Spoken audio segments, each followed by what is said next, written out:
of Job Seekers podcast. This is Mark Anthony Dyson, your host, and glad you're back with me. You're going to see a double header today. In a little bit, Judith Humphrey from Fast Company. She's a contributor there. She's going to talk about her new book. Jack Kelly is back Hey, in the house with me. I seem to have him on almost like a co-host since, but in fact, we were co-hosts for a yes, long time. So we're glad to have you it's back, good to Jack. see you. Good to It's see good you, to be here. sir. Yet there are things that are happening so much in the job search world.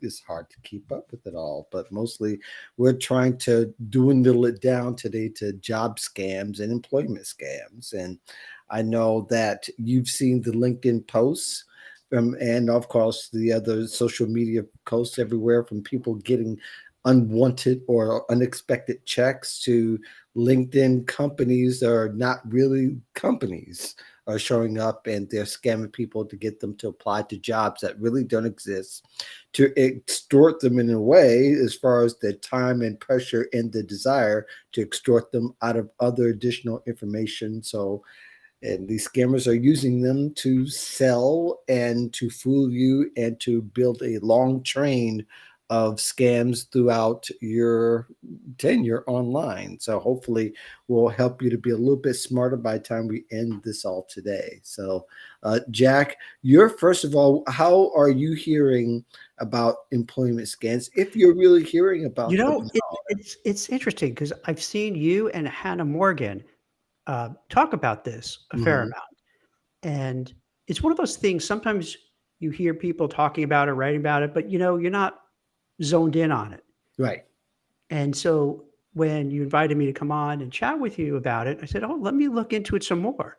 And Hmm. then I started digging into it, and then finding out, yeah, I didn't realize that there's a lot of scammers there that are trying to take advantage of vulnerable job seekers. Yeah. And it's pretty heinous, Mark, right? Because Yeah, it a is lot of pretty. people, it's a tough job market to begin with. Yes, it's bad enough. And not mind you, we're not saying scams are new. They're just there are some that are new but they're becoming very sophisticated. Uh, in the past, about 10 years ago, 11 years ago, 12 years ago, basically they were taking advantage of people who were not online as much, older people who are not as tech savvy, and those were a lot of those victims. But a lot of the victims now are very savvy and considerable tech savvy professionals are getting fooled by some of these scammers. So because the technology has developed in the way that it has, somebody or somebody's can appear like a real company. In fact, they can appear like a real company that already exists. So that's where the new kind of layers come and to the point to where the FTC start to take notice, and they've always been it, but they really have got some warnings. Even the Better Business Bureau said that they would be able to send people where they need to go if they hear about it. So there is some help, but I think there's some things that people can do on the outlier before they even, I mean, while they get confronted from a scammer. First of all, for them to get your email address is kind of a bad thing because they compile a whole bunch of email lists and they'll sell it to other scammers. So it may not stop. I don't know if you saw some of the other TikToks that I sent you, Jack, via Yeah. messaging, but So what are you seeing, Mark? Like what are some of the really big issues that job seekers have to watch out for?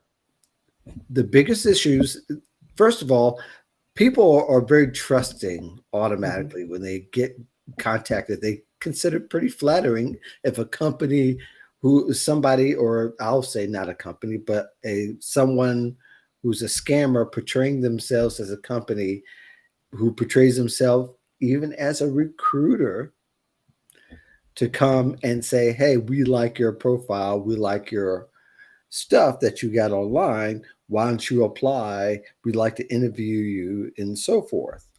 And automatically, people are in that state where It's a tough job market. Some people have been looking 6 to 12 months at this particular point in some instances. Some have just got laid off and they need to find a job real bad.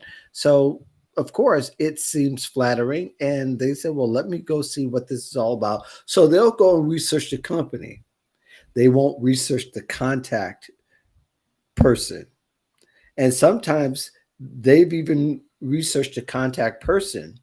The person's using a name from a LinkedIn profile, or maybe a Twitter profile, or maybe even some kind of public where it's on the website, and use that name to say, I am so and so. Let me come and reach out to it, and I want to reach out to you. I do this. So you go and research the person and say, these people are legit.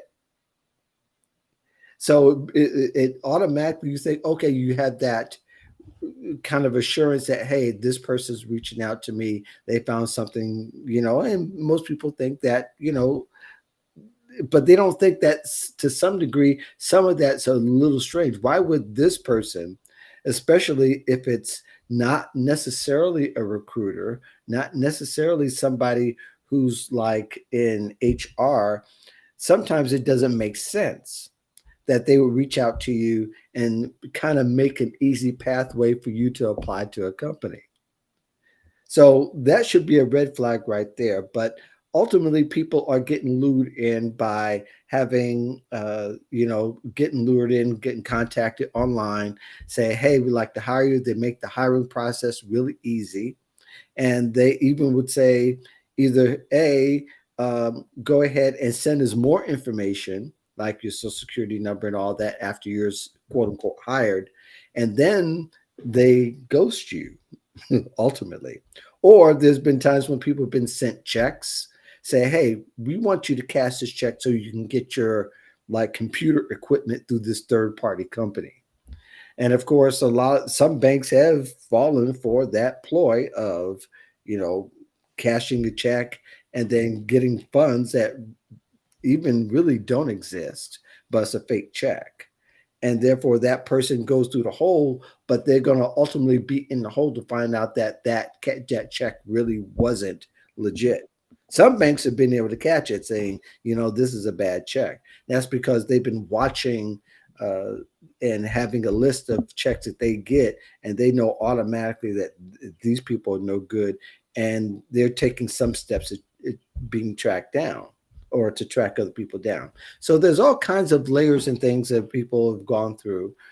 And some of it's what we called, and what I've called, job phishing, whereas being catfish, but for jobs. The other times that people are trying to get your personal data, as much information. To get the social security number is the gold standard, but they get the other information like your bank information and so forth, all that private data. It's really become that kind of thing to where if they get a hold of that, then they can use that for years to come. In some cases, they try to get a hold of your social security. I mean, not your social security, but your social media information. There have been times when people have hijacked accounts and took over accounts to sell people other stuff, or to further legitimize their scams.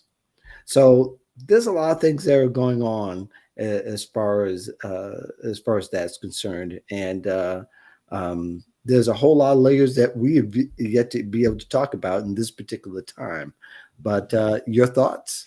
Yeah, it's interesting because when I hear about scams, the first thing I think of is like Bernie Madoff kind of stuff, right? Where Sure. you're trying to steal lots of money from people.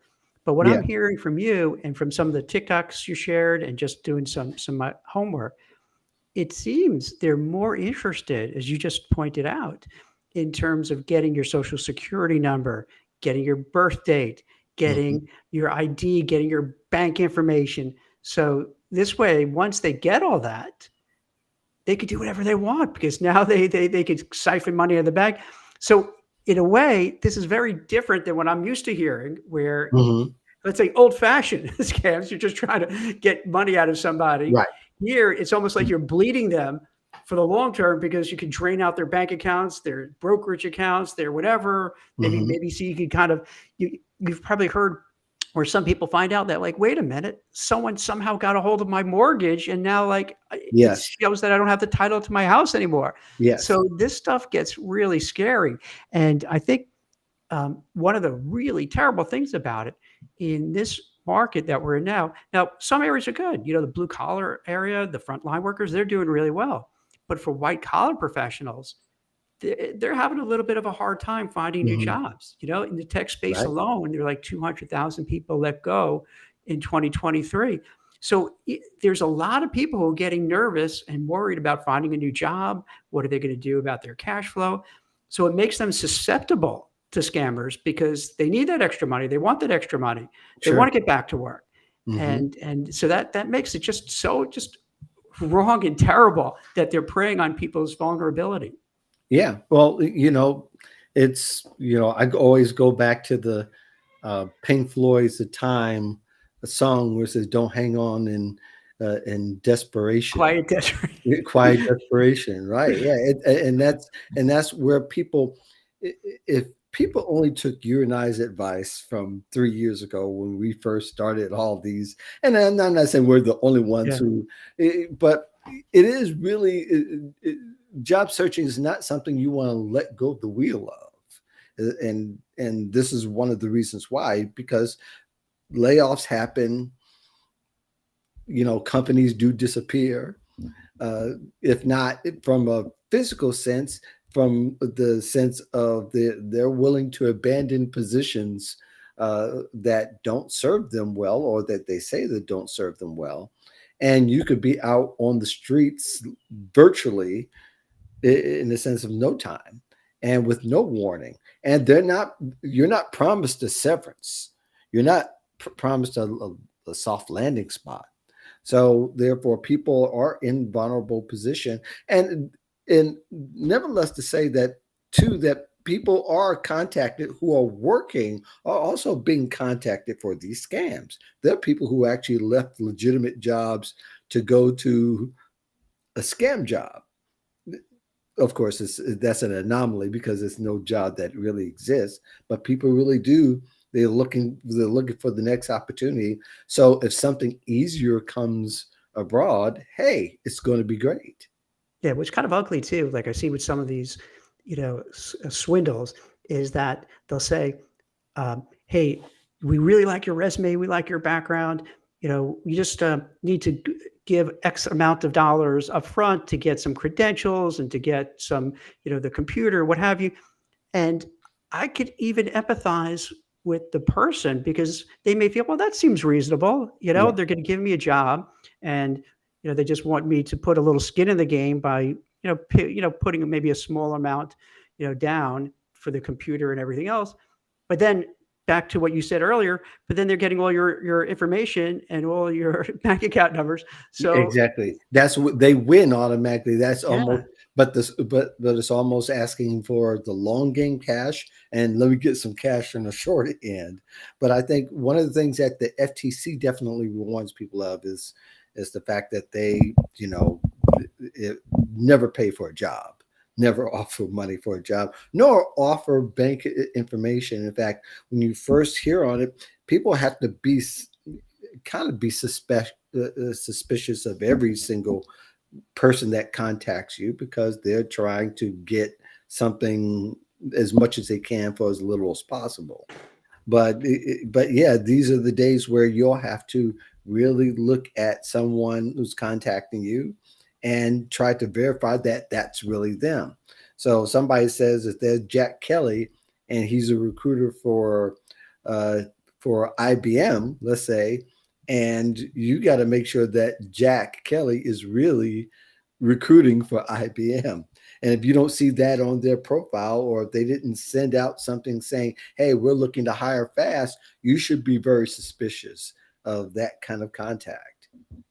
yeah. Speaking of recruiters, generally, pretty much 100%, or Mhm. maybe 99.9%, if you're dealing with a recruiter, they don't ask you or tell you you have to pay for the services.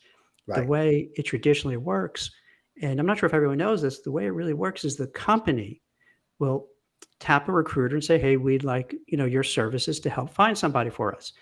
and the Mhm. company would pay the fee to the recruiting agency. And then, the recruiting agency will dole it out to whoever is working on the assignments, as opposed to saying to a job seeker, "Hey, I'll get you a job, but you have to pay me $5,000, $10,000, what have you." Now, does that happen sometimes? Probably. And to be fair, it might happen where let's say you're a CEO and a C-suite person, and you would say, "You know what? I just want to get back to work. If I got to Mhm. pay 5 grand and you're just going to work day and night to get me that job, fine, I'll do it." But those are the rare exceptions. For most people, be careful Right. that in this one particular instance, even if you're desperate for that job, you generally don't pay. Right. It's kind of standard procedure at this point. Well, there shouldn't be any money exchange at all, especially at the beginning, to where there are, somebody's talking about, that they're easily meeting a salary expectation, or for the fact that, hey, we're going to send you some money after the and we want you to go outside. If somebody wants some computer equipment, or if computer equipment, software equipment is involved, the company provides that. You don't have to do anything. And I know that there are people who fall for that. We got a couple of we got some input here Yeah, we from, got to speak to Robin. yeah, She's all Robin. in on this Robin is conversation. all in on this, and Robin, by the way, has been a guest on the show. She works a lot with federal clients, but she gets out there and she gets a lot of information. She says, "I helped shut down a major sophisticated scam a few years ago, and it's still going. It even affected very tech, as I've confirmed, very tech savvy folks. A director at Microsoft was one of them. The FTC shut down," and she provides the links. And I won't go through all the links. Thank you, Robin, very much. But she's got several resources that are out there, as well as, and maybe I'll do something here in the near future where I'll compile a bunch of resources, just be a blog post of where people can get us, be a one-stop shop of where to go if you get scammed, or what to do if you get scammed, or if you're confronted with a scam. You should always be on the side of skepticism rather than to trust the people who are saying that we can help you and we can reach out to you, especially if you're not interacting with them. I say as well is that use LinkedIn as a great tool. Let's say Jack Kelly is, someone says that they are, you know, recruiting for IBM. There's nothing about IBM uh, on Jack's profile, but he might be.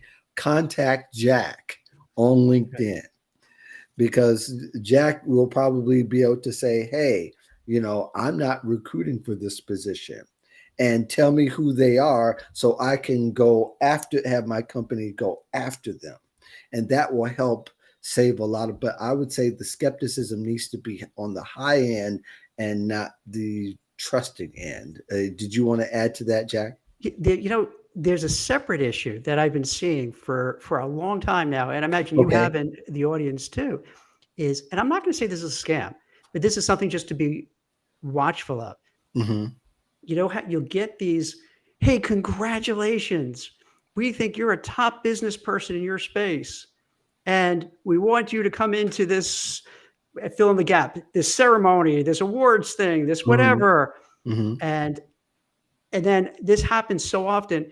My first email back, my first email back is, "Okay, how much does it cost? Let's not play any games. Right. What are you trying to do here?" So I'm Right. not saying this particular thing is a scam, but if the audience, you probably see this in just all different kind of ways. How they try to butter you up.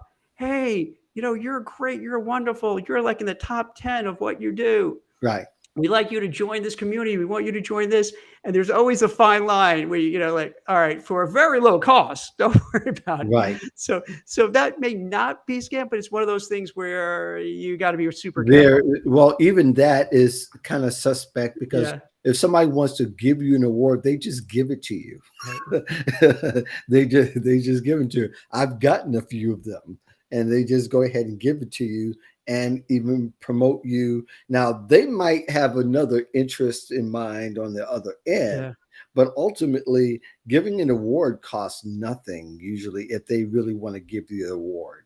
So yeah, definitely be skeptical of that. Be skeptical of somebody who isn't active on LinkedIn, but their profile is being used to lure you, because it could be, that that person just has a good profile. They're active profiles. In fact, Adrienne Tom, she used to be on our show, and we one of our colleagues. I believe her name was being taunted as a recruiter. Now, Adrienne Tom is not a recruiter. She helps job seekers through career coaching and resume writing. So, because she's active on LinkedIn, it might be legit, and it might be if you really don't know Adrienne Tom. But because you're flattered, and you can go on LinkedIn to see, but you got to go ask Adrienne Tom Yeah. on LinkedIn.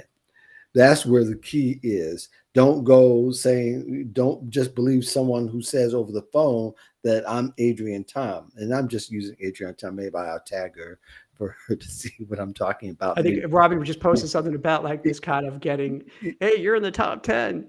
So Yeah, it's yeah, it's luring, and if it's too flattering, they don't have any basis for anything like that.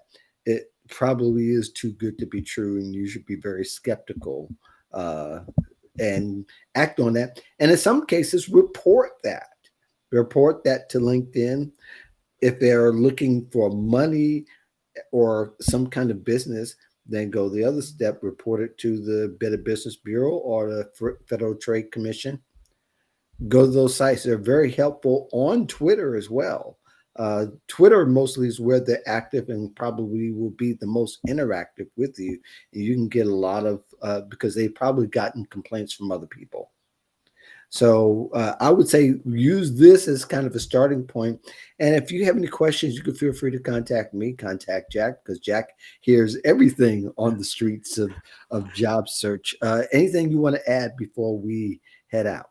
yeah, I think I'm really glad that you making this LinkedIn Live podcast because a lot of people are not aware of it, and I think what happens is this: as the economy stays tougher, high inflation, high interest rates, Hmm. it's very easy for people who are seeing their pocketbook and their money not going as far that they'd be tempted to do something where they wouldn't do in the past.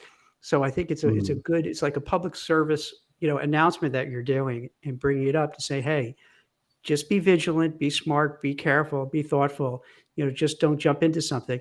And it's easier said than done because when people are a little concerned and they're in between jobs and they're running through their savings, they become vulnerable and they can become victimized. So this is a really good thing you're doing, Mark, by Yes, talking about it and writing about it. I will probably come on a whole lot more often, Mhm. even if I come on by myself, to say, hey, these are some things we're finding out. Yeah, Look out for them, because I really do think that people, they don't have to be victims of something that they don't know about. But even more so, at least to be aware of the things that have happened and what could possibly make you vulnerable, or absolutely. less vulnerable if possible. So we're going to do that, and we're going to cut it off here because I got another guest coming on. All Thank you, right. Holly, You keep for them joining busy. me. Feel free to get a hold of Jack. Listen to the Yeah, Blind Ambition podcast, thank you. And you and got to check out your TikToks. yeah, I yeah. see you So all the thank you. time. Yes, my TikToks and my YouTube short Yes. I channel. haven't seen the TikToks. I don't go on YouTube so much. I'll check them out Right. too. Yeah. I've been trying to do more TikToks lately, Yeah. and trying to be. I put one out, in fact, earlier this morning. Awesome. So, yeah, they're full of them now. I'm doing them on a regular basis. So, Awesome. check them out. Hopefully, you'll join me somewhere in I'm gonna that. try. Yeah, I got to get into it. Yeah, you got I'm to a get big it. fan of you of TikTok. I like your TikTok, videos. I think the whole platform is actually awesome. I'm into Yeah, it. I really think so too. Thanks a lot, Jack. Take Thank you, care. Robin Schlinger, and I'll be back in a few Thanks. minutes. For those of you, the rest of you, peace Take in the care. Valley of Love. See you Bye. later.